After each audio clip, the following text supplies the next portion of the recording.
Canada has just yoinked New York, as they have a tendency to do when this civil war breaks out.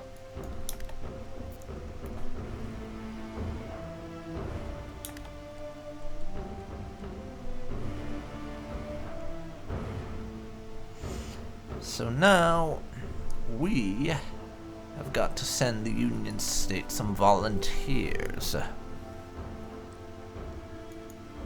How many can we send? We can send a total of 4 volunteers. I'll pull a few off of somewhere else, I think.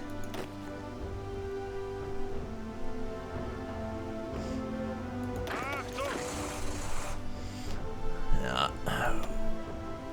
1, 2...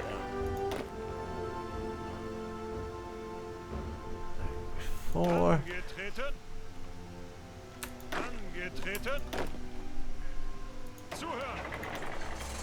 There we go. And I'll assign those units.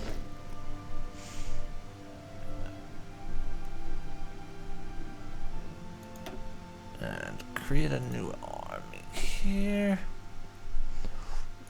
Rommel can be in charge. And I'm gonna wait for them to get some organization back. But once they do, and actually don't go moving about, I want to wait for them to get their organization back before we send them off to the Americas to die in the name of our great empire.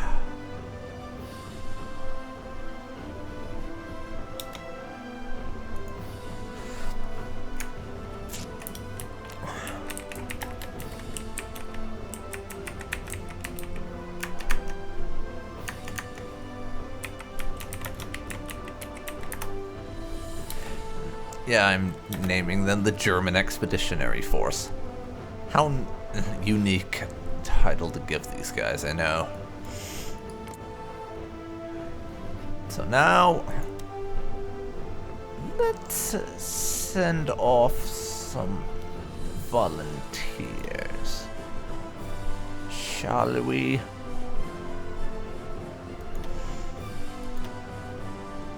Send Rommel's 4 divisions over there. And they will allow our forces to fight in their wars. Our troops are on their way to join the struggle. Costa Rica requests our protection. Horrified by the civil war in the United States, the small nation looks in fear to its eastern and northern borders, waiting for an attack. Now that its protector is at war, as requested, we openly express our desire to keep Costa Rica a sovereign state. As Entente forces encroach on the Panama Canal, determined to snatch it from a failing USA, and socialist forces to the north look eagerly to the ill-defended Costa Rican nation, it would be in our interests to establish a foothold on the American continent and keep a close eye on the region should the situation escalate even further. Of course, we will offer them assistance. I don't know what that actually does. Probably we just guarantee Costa Rica's independence. Yep, we guarantee them. That's what's going on here.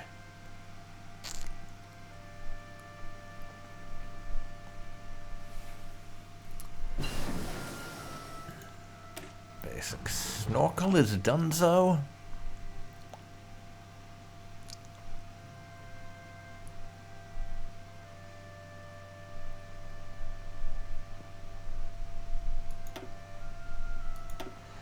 And I am going to get a bit of research down the naval doctrine tree. Base strike, I think. So that we can start focusing more on carriers. And I'm not going to give them any bonuses. Forces in transfer, and they'll arrive the 11th of April. Then once my army has arrived, we can focus on making life difficult for the American government and the communist scum. I'm sorry, what? The Canadian Commonwealth has declared war on Panama. I'm guessing Panama decided to take the canal for themselves, and Canada did not like that. It's the only thing I can think of. Also, Mongolia and Tibet have annexed Marklik. So the Mongolian Empire is growing a bit there. They're in a pretty good place. Right now, though, we're very much in the early stages of the American Civil War, wherein it's sort of a race between the CSA and the Union State to grab as much territory off of the US government as they possibly can before they seriously turn their eyes to each other. It'll be probably more skirmishes between the two parties than anything else. And New England has been established as a puppet of Canada now, which is one thing that they apparently changed. Either I missed it or it wasn't in any patch notes, though, because it used to be when Canada released New England, they would be fully independent as a member of the Entente. Which is one thing that I always thought was a little unusual, that they would just grant full independence to their new territory rather than making it a puppet or something. I am so glad for the change. But Costa Rica has joined the Entente. Abandoned by their trusted ally in Washington, San Jose was forced to look further north to ensure its protection from its more predatory neighbors. Ottawa, always eager to have friends close to the canal, has embraced Costa Rica.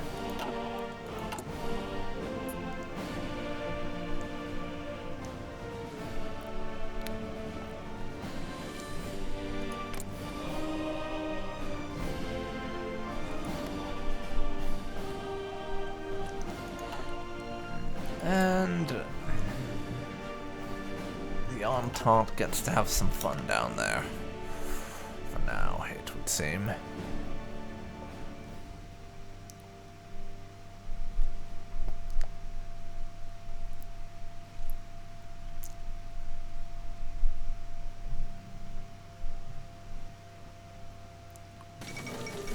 Democracy prevails in the Philippines. Having just achieved independence from the United States, the Philippines face today perhaps one of the most serious challenges any new country could face. Inspired by the combined syndicates of America and the Bartia Commune, disgruntled army officers marched on Manila to support rebelling peasants and workers. Their attempt was quickly thwarted as loyalist units in the army reaffirmed their support for and intervened in favor of the legitimate democratic Filipino government, and drove the rebellious army out of the capital, ending the threat of a syndicalist coup before it could even hatch. The United States taught them well. So yes, there is actually a chance that the Philippines will go communist. But in this case, they didn't. They remained a democracy, which, that's one of the things I've always kind of loved about Kaiserreich, just how insane it can be and how many different ways things can end up happening. Our 4 divisions have arrived over in Murica.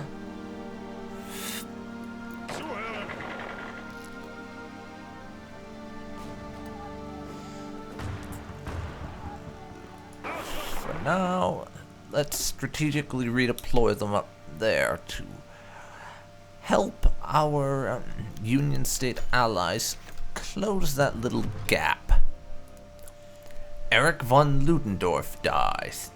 Even after his death was reported early this morning, Erich von Ludendorff remains one of the most controversial people in recent German history.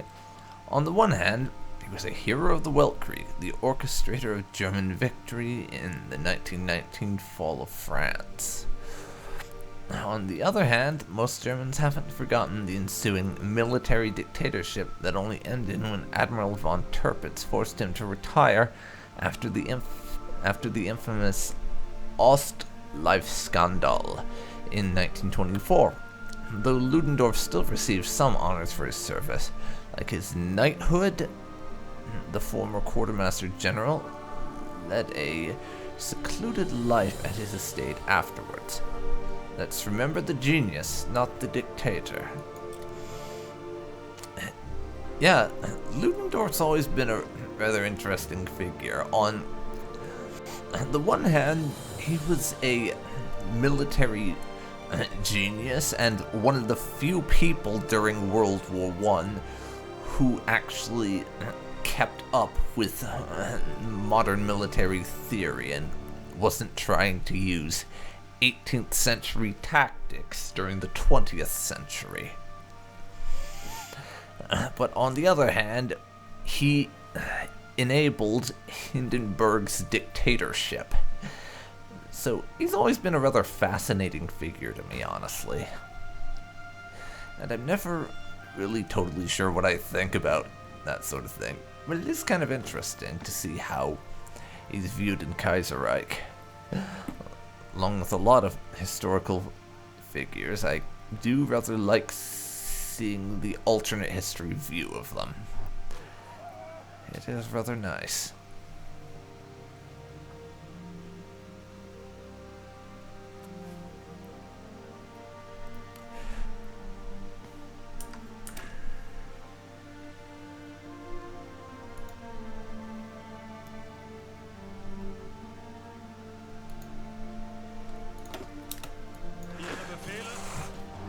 Now, though, we gotta get our guys up to the front line to actually get involved in some fighting. We didn't bring our volunteers into this just for them to do some bloody sightseeing, after all.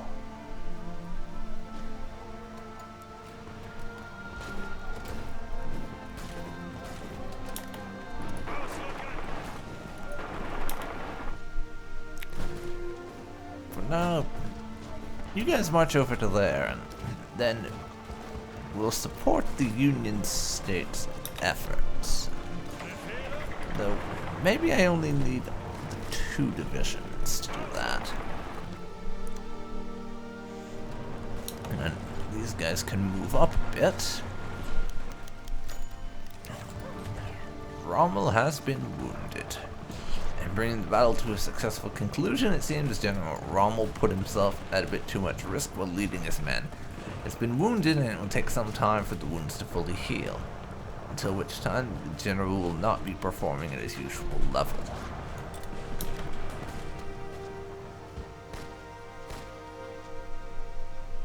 He's more likely to get wounded, and reassignment will be more expensive, and he can't use combat abilities. Nice.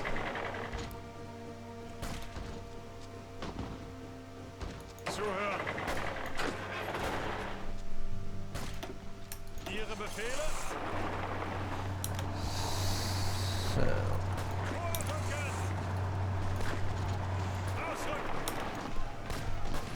let's just close that little pocket.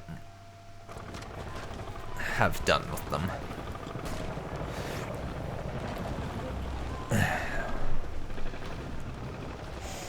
It would seem the Union State is not doing too bad. Well, I say that, but then they lose a territory up there. I was going to assist them there, but you guys have decided I shouldn't, it seems.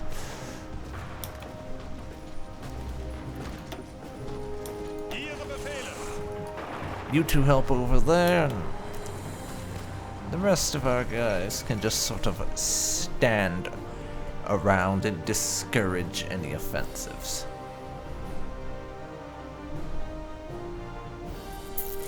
The Second Internationale. The First Syndicalist Internationale, held in Paris, dealt with spreading the ideology overseas, supporting syndicalist movements, and strengthening the ties between existing syndicalist nations, and thanks to the gathering success, the Second Internationale has been called to be held in London. Representatives from the entire world were greeted by a British artillery salute, a Scottish bagpipe chorus, and an overall warm reception. As Europe rolls closer and closer to war, military and economic cooperation between the syndicalists is expected to be the primary topic of discussion, and France and Britain will once again call the shots on the Internationale's policy. Interesting indeed.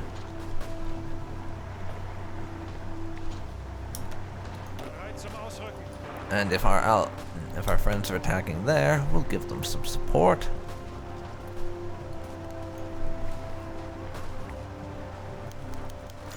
Germany and the Second Congress of the Internationale. The Congress has been received with anxiety in Germany.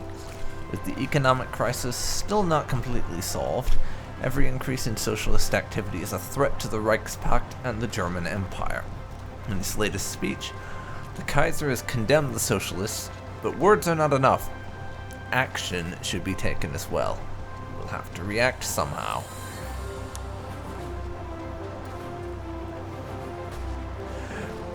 I don't know, maybe refuse to trade with any nation that has a diplomatic relationship with them?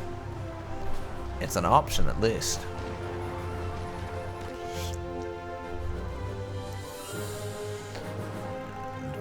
We'll continue to push everywhere we can.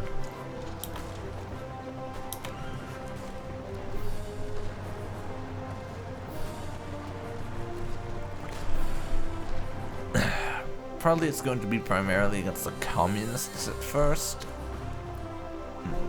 since the US government, they don't really matter anymore.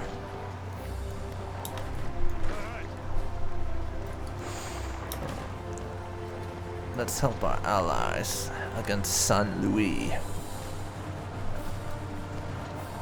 They're trying to cross a river and attack us. That's not going to go too well for them.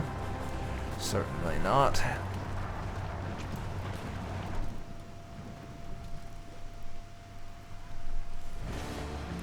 Yes, don't expect this civil war to have a quick resolution, by the way.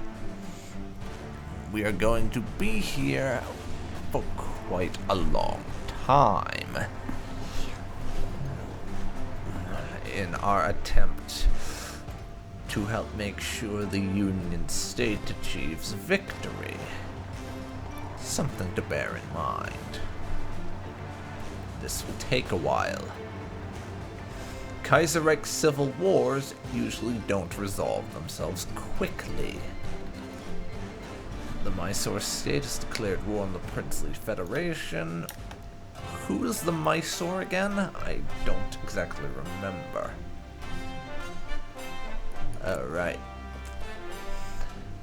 I don't remember if this is a rebellion, or if they used to be a puppet state of the Princely Federation. I honestly do not remember. It's one of the two, and I'm not sure which.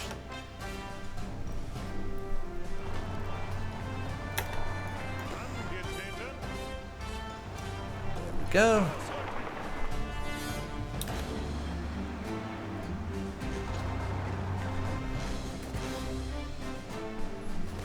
Got our forces in two separate locations, and I'm basically probably just gonna keep on hammering everyone. Take what we can. And we can't win this war for them, but what we can do is influence the way things unfold. And we've got two big events that have just happened. Firstly, The Kingdom of Finland has joined the Reichspakt. With the threat of Russia seeking to reclaim its European territories, Friedrich Karl I has consolidated their relationship with the Reichspakt, hoping they can provide much-needed security for the small nation. So all of our currying favors, selling them stuff, giving them blueprints and everything, along with a threat from Russia, did eventually result in the Finns joining our alliance. So we have another ally on our side when war does eventually come. And from Russia, the Tsardom has been restored. The Russian Republic, created in the last years of the Weltkrieg, appears to only have lasted 20 years before its end. Plagued by disorder, political agitation, and ineffective governance in recent years, the Republic lost the support of the people, and state news agencies now report that a successor to Nicholas II has been crowned Tsar of all the Russians. Or Tsar of all the Russias, even. While it is not known what the international priorities of this reborn Russian Empire are, or even if the coronation of the Tsar will calm the turbulent nation, numerous monarchs across the world have already congratulated the Romanovs on regaining their divine birthright. Well, I suppose the only question is, how long are they going to last this time around?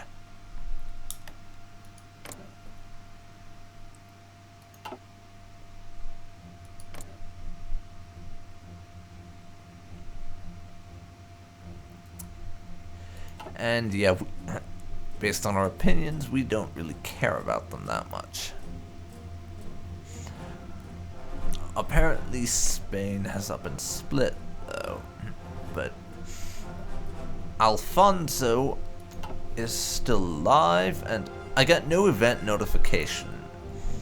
It's about the Spanish situation. We'll send them some reinforcements too, if necessary, quite honestly. But I'd like to be able to avoid having to commit forces over there as well, if possible. Probably won't be possible, though. Our investment program is...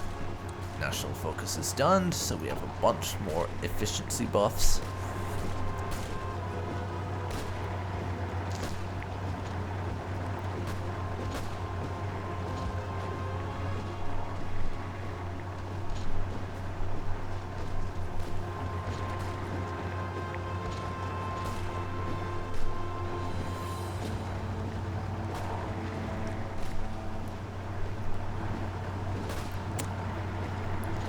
So now, what I'm going to do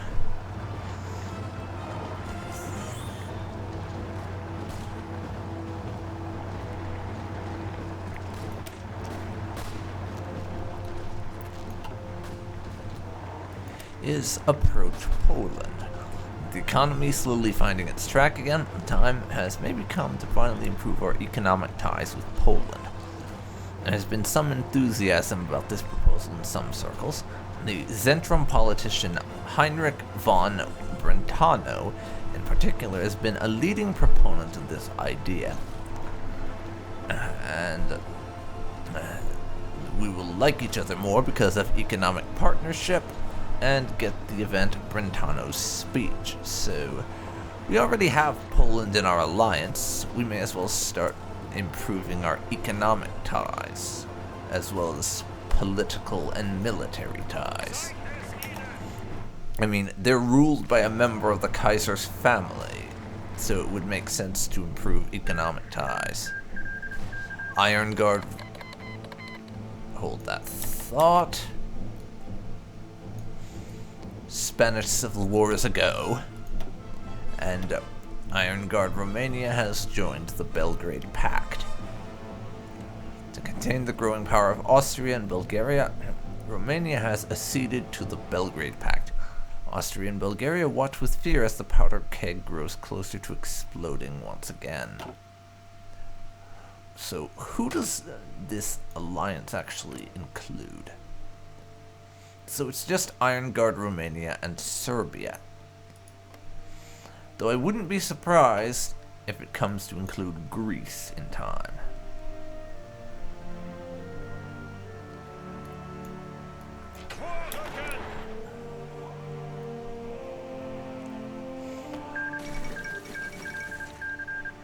Yep, Greece joins the Belgrade Pact. The Spanish Civil War. Ever since the defeat of Napoleon, Spain has been plagued by violence, dissent, and turmoil. No amount of pleading, deal-making, and appeasement has managed to do more than paper over the cracks as tensions bubbled. Finally, they boiled over. The Spanish kingdom has been ripped apart by a three-sided civil war between numerous factions. The loyalists of the Madrid government, the supporters of the pretender Javier, and finally, the anarcho-syndicalist CNT-FAI. There are already numerous reports of volunteers and equipment being shipped to Spain from all over the world to support one faction or another. Spain will be torn to shreds as a battlefield for the ideological forces of the wider world. And it was inevitable, I suppose. So, we'll have to send Spain reinforcements, so I'm not sure who we should send our volunteers to. It'll be either the Kingdom or the Carlists. We'll have to choose someone that we attempt to prop up.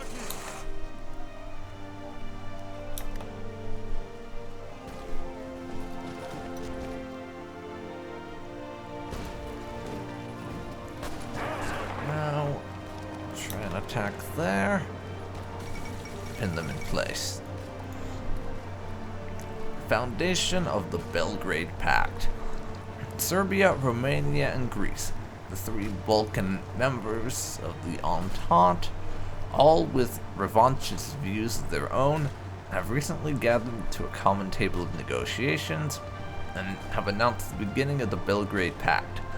While this pact puts a lot of focus on cultural discussion and preserving Balkan identities, it is also a military alliance between the participants, seemingly directed at the countries separating them and holding their ancestral lands.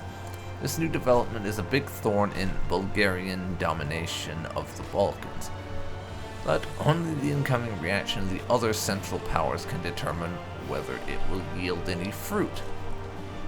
Yes, hopefully the Balkans won't start another world war. No, the Balkans won't start one, the French will this time. Because France. Because France. Belgrade. Okay, we've got 2 new events now. Reviewing the 1934 naval program. And this time around, we're going to begin the construction of a pair of battleships, I think, rather than more destroyers. Much as some more escorts would be nice, we need at least some battleships. They're not totally obsolete. Yet. Belgrade Conference argues for a new order in the Balkans. On the initiative of Serbia, several smaller countries have convened in Belgrade to discuss the political and military situation in the Balkans. During this Congress, a new military alliance was founded, the so-called Belgrade Pact. This is clearly aimed against our former ally Bulgaria, of whom the countries have lost territory in the Weltkrieg. If we openly announce our support for Bulgaria, it may keep the Belgrade Pact from declaring war on them. Of course, we will announce our support for Bulgaria. They'll like us less, Germany will like us more, and Bulgaria will get the event Germany and German Empire announces support for us. So yes, we are essentially telling Serbia and Romania and Greece not to try anything funny, and that we have our eye on them.